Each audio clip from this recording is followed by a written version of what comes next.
Okay, this is partial chords lesson number 4. This is the 4th in our lesson series. The other ones have been kind of about funk and Motown and stuff like that.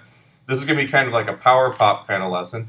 If you go to my website, markweinguitarlessons.com, there is printed music. It's got tablature, it's got notation, it's got all the parts. There's also downloads of each of these files, so you'll get the backing track with both guitar parts, one with just the basic rhythm part so you can play the new part. And then you've got one where I've got a little phaser effect on it, which I think kind of makes the part happen a little bit better. Anyway, so you got all the downloads, go to the site, get the stuff there. And it'll be down here on the bottom. All right, so what I'm going to do is I'm going to play through this one time for you. You can kind of see what we're doing here. We're taking 3-note chord shapes. If we look at what we're doing here, we're taking major chords on the first 3 strings, 1, 2, 3. The major shape, if we're playing B, we've got this guy here. There's a new setup here, so I'm kind of a little uneven. First fret on the second string. I'm sorry, second string on the first fret, and then on the second and third strings we got the 4th. That's major. If we want to make it minor, this note here is the 3rd. That's the note that makes it a minor chord. So there's your minor chord. Second fret. This is all B minor, by the way. This is your B right here. That's the root. This note here is the 3rd. That's the note that makes it major or minor. Move it up, it's major chord. Move it down 1, it's a minor chord. And then you got your 2nd fret on the first string. So that's our first inversion, either major or minor. All right, and then we come up here. Right, and by the way, this right here, it's like if you're playing a 5th string root major chord, like your regular bar chord with the root on the 5th string. If we're up here in the position where you get your 6th string root, what you're going to get is your 2nd finger on the 8th fret, 3rd string, and your 1st finger barring the 1st and 2nd strings at the 7th fret. That's the major. Right, your root is this B right here. That's your note. And then the note that's the 3rd that makes it minor is this one. So we can actually just drop that down a fret, and there's your minor chord. Almost like looking at your minor chord shape like this.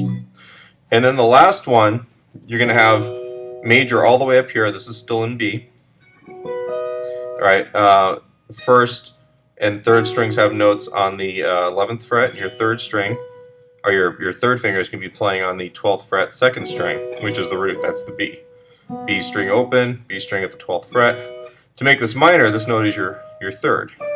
All right, so there are all of our chord shapes.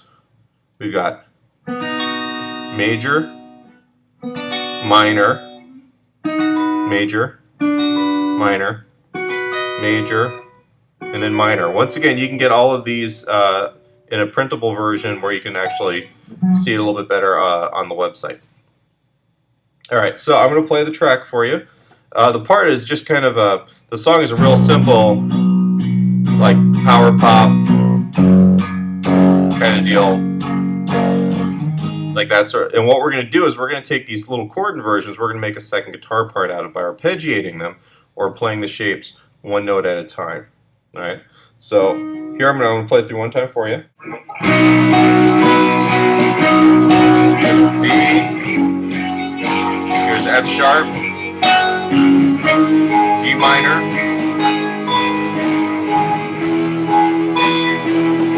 that's the E, B,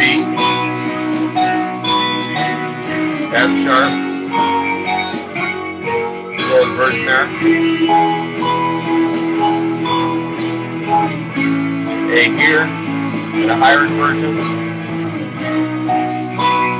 a little melody.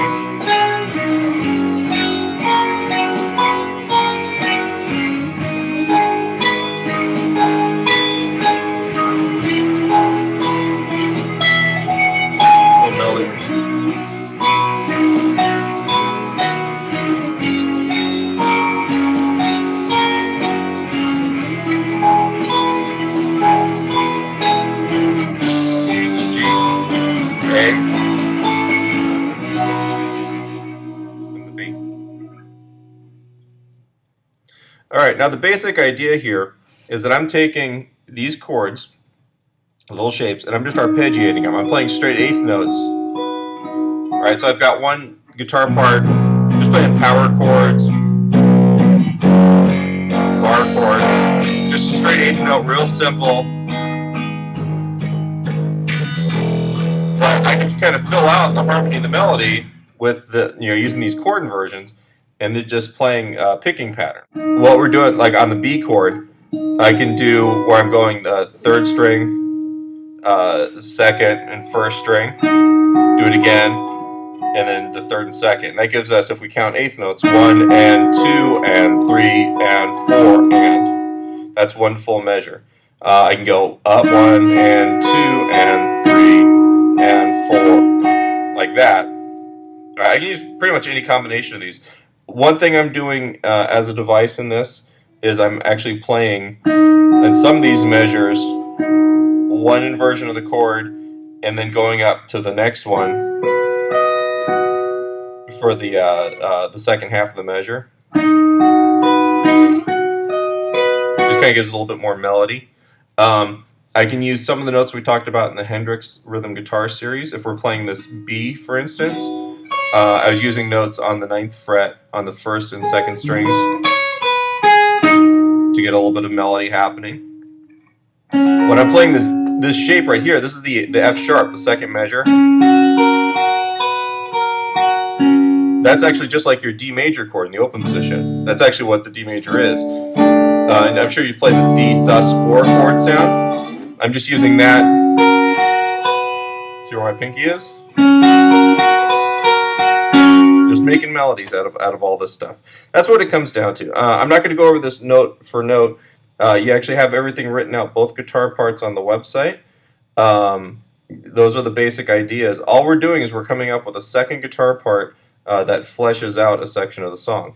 I'm also including on the page on the website a couple examples from my album of songs where I'm doing a part like this. We have a 2-guitar band and a keyboard player, and there's a lot of texture going on.